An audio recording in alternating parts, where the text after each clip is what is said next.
En los tiempos en que la mirada de la humanidad apuntaba hacia el espacio debido a la llegada del hombre a la luna, pocos conocen que en una pequeña notaría de Guayaquil se daba fe de un misterioso descubrimiento proveniente del interior de la Tierra. Mientras Neil Armstrong caminaba en la superficie de nuestro satélite natural, un extranjero legalizaba en Guayaquil el que quizás sea el documento más extraño y sorprendente de los que se han presentado en las notarías de Ecuador y quizás en la historia oficial reciente. Por increíble que parezca, ambas historias se cruzaron años después en las profundidades de la Amazonia ecuatoriana. Aquel 21 de julio del año 1969 fue presentada en la notaría una escritura donde se asentaba la denuncia de un supuesto descubrimiento en las selvas orientales del Ecuador, las cuevas de los Tallos. He descubierto valiosos objetos de gran valor cultural e histórico para la humanidad. Los objetos consisten especialmente en láminas metálicas que contienen probablemente el resumen de la historia de una civilización extinguida, de la cual no tenemos hasta la fecha el menor indicio.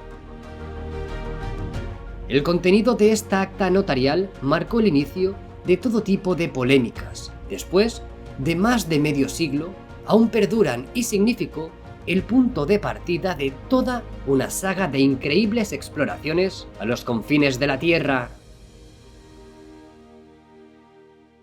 Bienvenidos al videoprograma de hoy. Las espesas selvas orientales ecuatorianas, hasta hace pocas décadas, eran áreas incógnitas que guardaban sus misterios.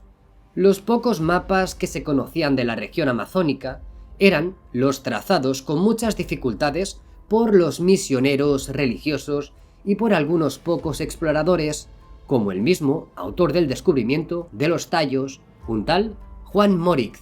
Pero ¿quién era Morix? ¿Qué sabemos de su vida y de dónde proviene su leyenda? ¿Y qué es lo que realmente descubrió este famoso explorador? János Moris Opos, más conocido como Juan Morix, nació en Hungría en el año 1923.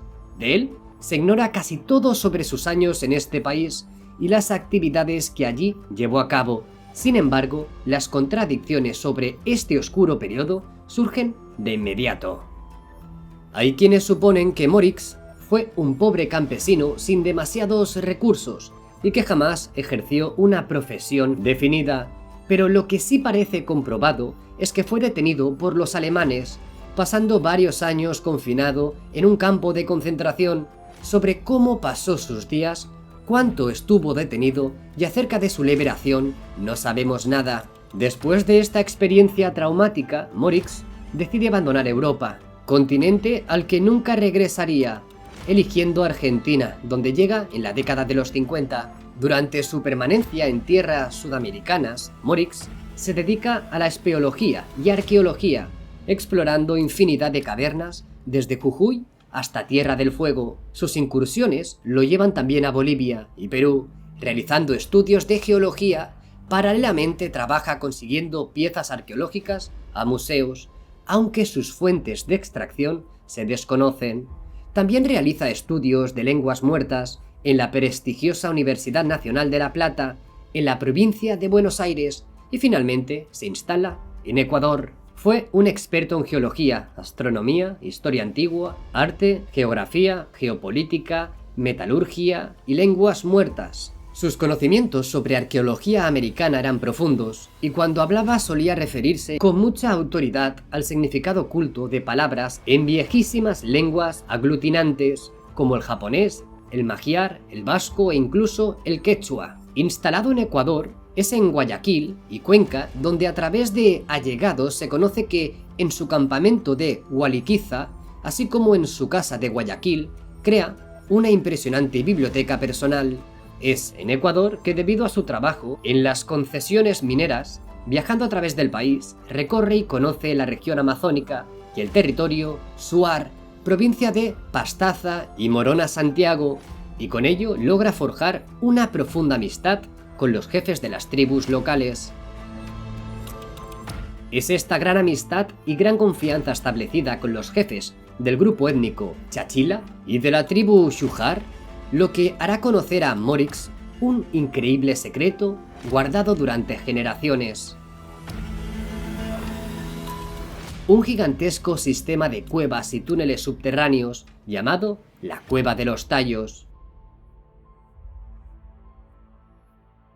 A una altitud aproximada de 800 metros, en una zona montañosa e irregular, en las faldas septentrionales de la cordillera del Cóndor, se sitúa la entrada principal, o más la entrada conocida al mundo subterráneo de la Cueva de los Tallos.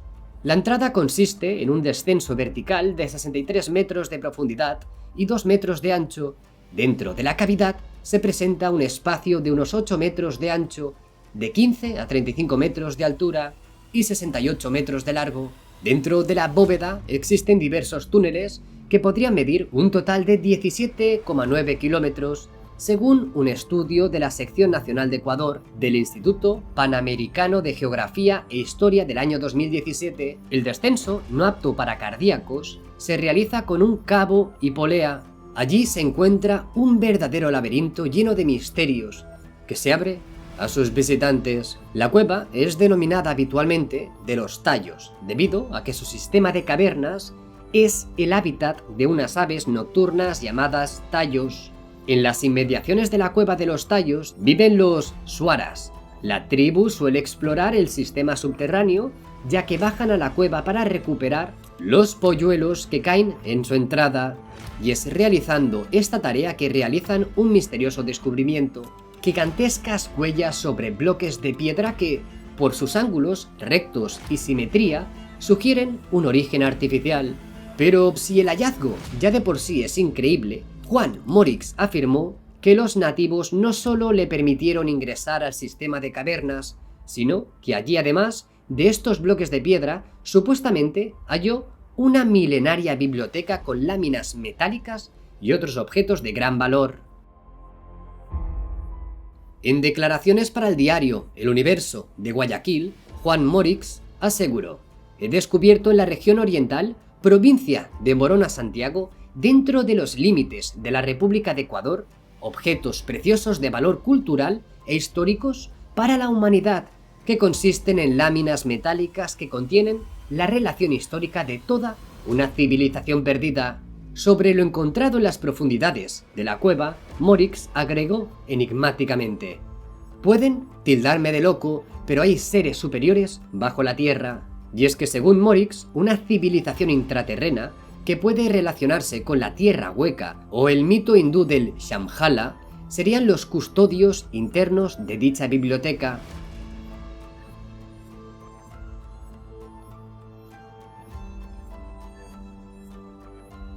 Según como lo registró Jaime Díaz Marmolejo, periodista del diario El Universo, Morix denunció el descubrimiento al presidente José María Velasco Ibarra en junio del año 1969 y el 21 de julio siguiente lo protocolizó ante el doctor Gustavo Falconi Ledesma en la notaría cuarta de Guayaquil.